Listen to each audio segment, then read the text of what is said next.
When you rescue a sick cat, you really have no idea how things will end.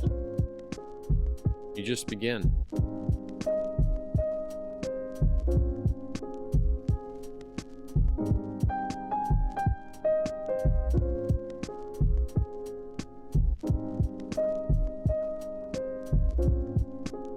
A neighbor told us about a kitten that appeared to have her eyes completely gunked shut, and she was all by herself.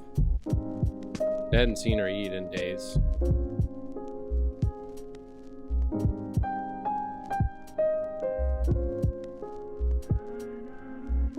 The first thing we did was to try to clean her eyes out a little bit with sterile gauze and warm water.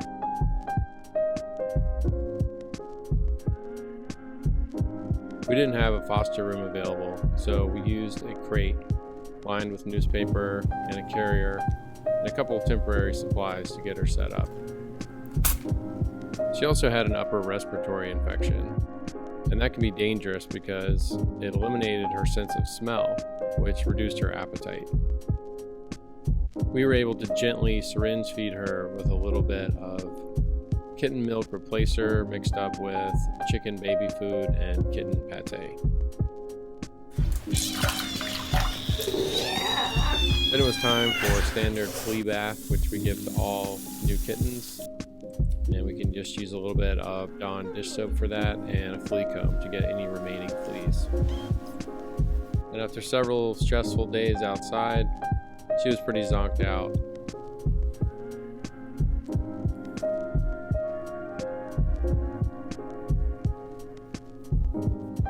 While her appetite did come back, the vet confirmed that she would not be regaining her sight. Unfortunately, the infection had progressed for too long, and there were simply no eyes left to save. Usually the next step is a procedure called an enucleation, where the eyes are removed and sewn shut to prevent further infection. And cats usually respond pretty well to this. Unfortunately, Aria was far too young, too small, and too weak to have a procedure like that, so we needed to focus on getting her strength up, and she was placed on antibiotics to address the increased swelling in her eyes. It was really painful to see her like that, but we needed to let the medication do its job and let some time pass. After another week or two of antibiotics, the infection began to recede, and Aria could just start exploring and being a normal kitten again.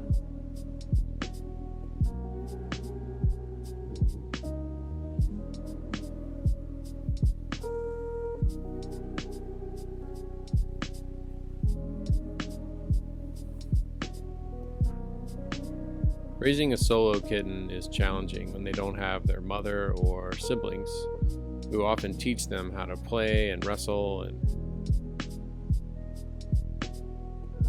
now that she was feeling better, Aria had pretty much unlimited energy, and we needed to give her lots of toys and distractions.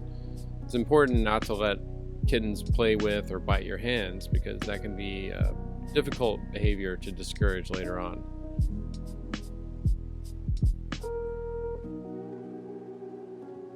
We also use toys and playtime as a way to help map out her surroundings. Aria could use sound to get a sense of depth or height, or where it might be safe to jump or land.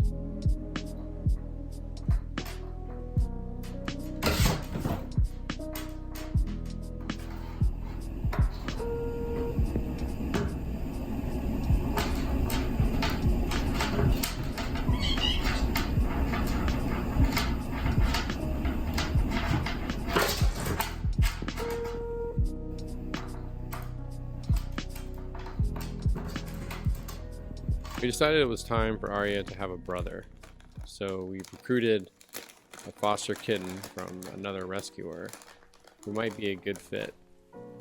His name was Guapo, and while he was a little shy at first, it didn't take him long to get acquainted.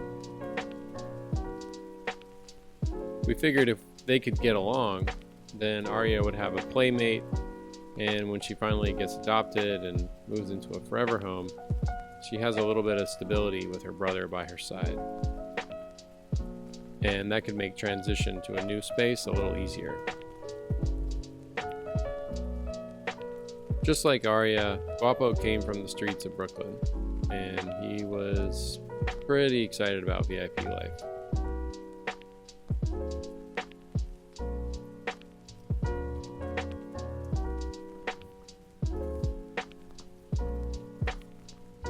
We followed the usual steps to introduce them very slowly. We started by sharing their scents with each other and having them be able to sniff each other through the door during meal times.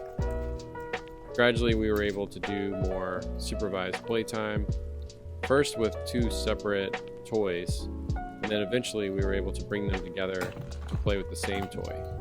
This was all supervised and done in small increments, beginning first with just a few minutes and lots of treats. Eventually, we graduated to having them spend several hours a day in the same room, still supervised, but having a great time.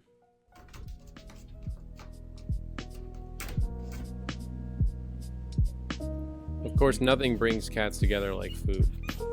So gradually we were able to begin having them live in the same room together, share meals together, and eventually be unsupervised during the day by themselves.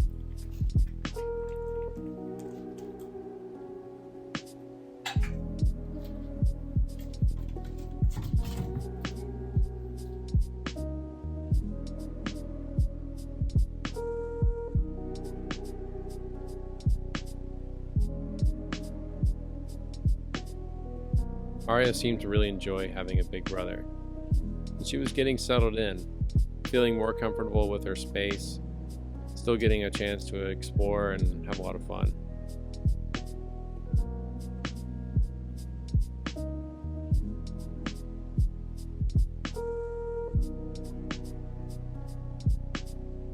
She could use playtime to branch out a little bit and find new territories. She also has a great memory, so once she discovers an area, she's able to move through that obstacle much more quickly next time. Good girl.